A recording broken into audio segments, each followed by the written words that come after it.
Vamos lá, Zé. A sua discussão, esse atrito com o presidente do Cota, não fala mais com o senhor? Como que é isso? Olha, isso aqui não é um clube de amigos, né? A minha relação sempre foi uma relação política. Não é o Centrão que indica o líder do PT. São os deputados do PT. E as minhas posições são posições sempre muito previsíveis. Alguém achava que a gente ia ficar calado naquela votação do IOF? Não. Nós reagimos. Alguém achava que a gente tinha que ficar calado na votação da PEC da blindagem? Não. Nós tomamos a nossa posição. Alguém achava que a gente ia achar normal a escolha do Derrite, que acaba, inclusive, no primeiro relatório, interferindo na Polícia Federal? Era uma nova PEC da blindagem. Então, veja, o Colégio de Líderes não é um clube de amigos. Eu vou continuar do mesmo jeito, como líder do PT, indo na reunião dos colégios de líderes, defendendo as posições do governo, defendendo as posições do PT. É que eu acho, que também algumas pessoas acham, é mais fácil você achar um culpado. Se tem um problema no relacionamento do presidente da Câmara com o governo, acho que caberia ao presidente Hugo Mota analisar a sua própria atuação, né? A escolha do Derrite, todo mundo sabe, o presidente Lula não gostou, é natural, ninguém do governo gostou. Eu só expresso essas opiniões. Então, eu vejo essa coisa minha e até do Jacques Wagner. Vocês conhecem alguém mais conciliador do que o Jacques Wagner? O problema não é o Jacques, na verdade o Lula escolheu o Messias. Inclusive a gente está com muita esperança, com toda a calma, com o tempo necessário. Eu tenho certeza que o nome do Messias vai ser aprovado. Agora, volto a dizer para encerrar se tem algum problema na relação dele com o governo, ele tem que olhar mais para essas últimas decisões dele, né? Não é só isso. Eu reclamei também aqui quando o Conselho de Ética absolveu o Eduardo Bolsonaro. Eu reclamei também aqui quando eles quiseram trancar e trancaram aquela ação penal do Gustavo Gaia. Eu acho errado. Carla Zambelli ainda é ser deputada. Agora o Ramagem. O Ramagem deputado, Eduardo Bolsonaro deputado. Então é um pouco aqui, o PT é o PT, o governo tem um outro líder, que é o Guimarães, e o PT não é o Centrão, tá? Essa é uma marca, não é só minha, é a bancada do PT. O PT sempre vai se posicionar como PT. É importante cada um entender o seu papel aqui dentro. No momento que o governo tenta aprovar matérias de interesse orçamentário, de interesse da Receita, o senhor não avalia procurar o presidente Hugo Mota para pacificar a relação do senhor com ele? Não, eu volto a dizer, a relação política e institucional continua. Eu vou para o Colégio de Líderes. Ele não brigou. Eu não vou. Para mim não muda nada.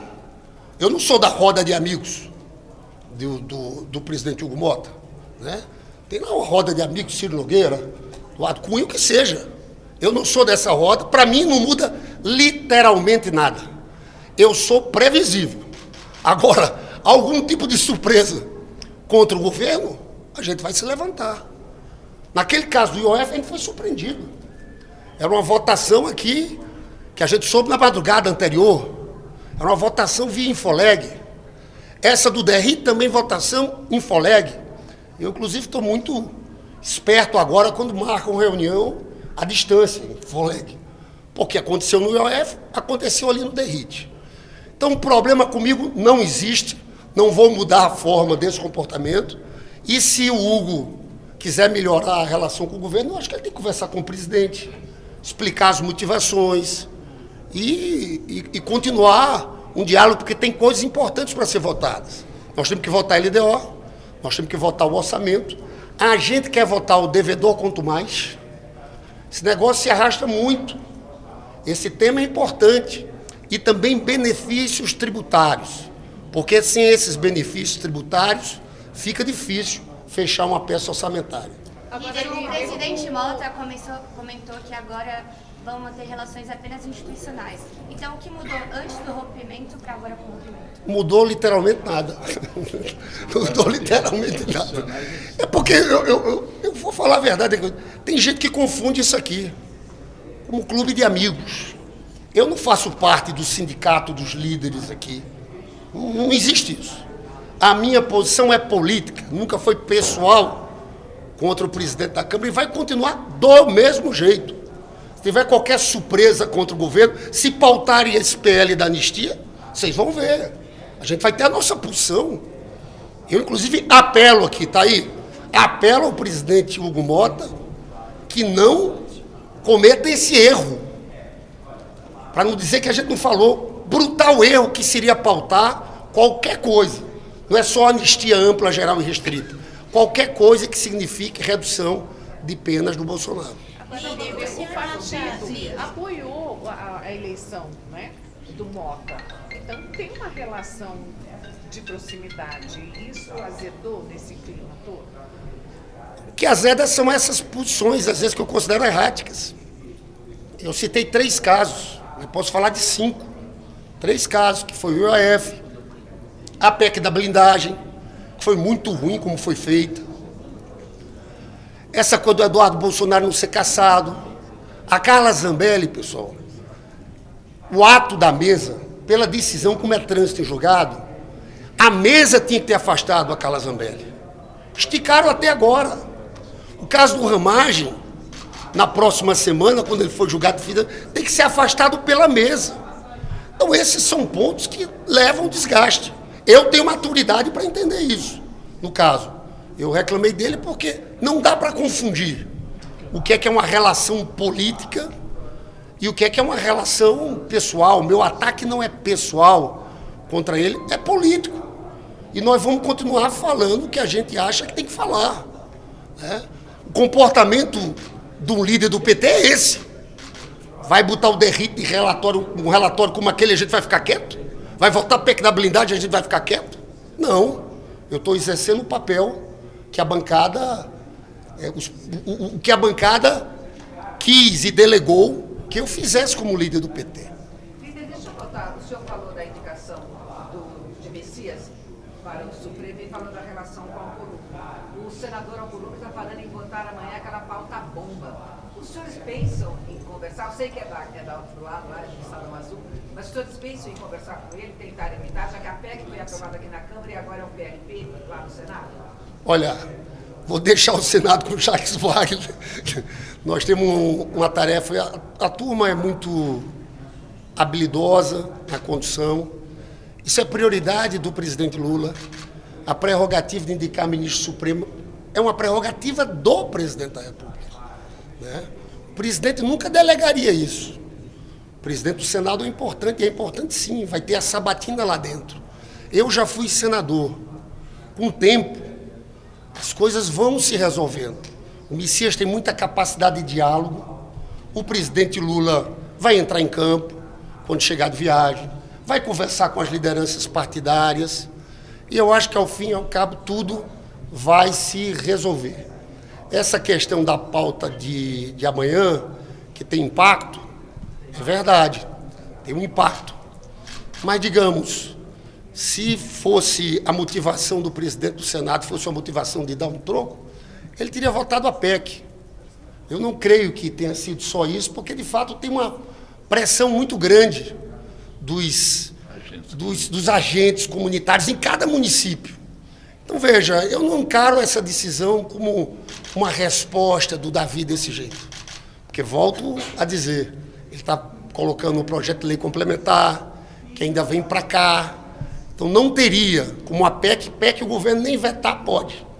Aí, sim, teria um efeito fiscal imediato. Tá? Eu vou ter que ir, que eu tenho reunião da fala. Só uma coisa, em relação à prisão preventiva, senhor, qual o impacto que o senhor avalia da prisão para a eleição do ano que vem? Cara, eles desmoralizaram a base bolsonarista. Vários governadores que tinham se pronunciado contra a prisão, depois de verem aquele vídeo, ficaram, de certa forma, calados, porque é indefensável, né? É indefensável. Nós estamos prontos aqui. A nossa luta, essa semana, a maior luta nossa, é para impedir que esse projeto seja pautado. A gente acha que eles não têm nem condições políticas de propor isso direito aqui. Eu vi a coletiva do PL, não sei se alguns de vocês estavam lá, todo aquele discurso de obstrução violenta, chegaram a ocupar a mesa da Câmara. Eu, sinceramente, eu acho que eles não estão com força para isso. Então, a gente só pede, nesse momento, que o presidente Hugo Mota avalie muito e não cometa esse erro. Agora, com certeza, o Bolsonaro é o nosso maior adversário. Quem tem votos do lado de lá é o Bolsonaro. O desgaste desse episódio é um desgaste muito grande. Gente, era um ferro de solda. Imagina uma coisa dessa. Eu confesso a vocês que eu não acreditei quando vi aquele vídeo, quando me falaram do vídeo. Então isso vai ter sim um desgaste político. O Bolsonaro é um personagem que vai estar aí preso, mas é um personagem importante no processo eleitoral. Eu, inclusive, para finalizar, acho que a tendência é crescer uma disputa entre um nome da família Bolsonaro, porque em relação ao Tarcísio, eu tenho essa avaliação aqui, porque claramente, se o Bolsonaro passar o bastão para o Tarcísio, eles vão tentar esconder o Bolsonaro, vão tentar parar de falar do Bolsonaro. E eu acho que, ao final, aquele núcleo familiar ali vai optar por uma candidatura que leve o nome do Bolsonaro à frente. Mas isso é outro problema. É um problema da direita, né? Nesse aspecto aí, para a gente, essa divisão que, na minha opinião, vai existir, pode também nos beneficiar. Não foi chamado ainda, mas confirmado eu serei o primeiro a chegar. Líder, essa expectativa aí da pena, né, do trânsito em julgado e do cumprimento da pena, o senhor acha que de 27 anos que está falando? Olha, primeiro o seguinte, essa coisa, isso foi um pastelão tão grande que eles conseguiram derrotar qualquer possibilidade de uma prisão domiciliar. Eles enterraram a tese da prisão domiciliar, que era a tese dos advogados, que tentavam articular, falando da saúde do Bolsonaro. Pela lei de organizações criminosas, líder de organização criminosa, e ele foi condenado assim, tem que ir para presídio de segurança máxima. É difícil um juiz sair da lei de organizações criminosas. Então, eu acho que o destino do Bolsonaro vai ser ou a papuda ou a papudinha. Mas eu acho que ele sai da sede da Polícia Federal por isso, por uma imposição da lei de organizações criminosas.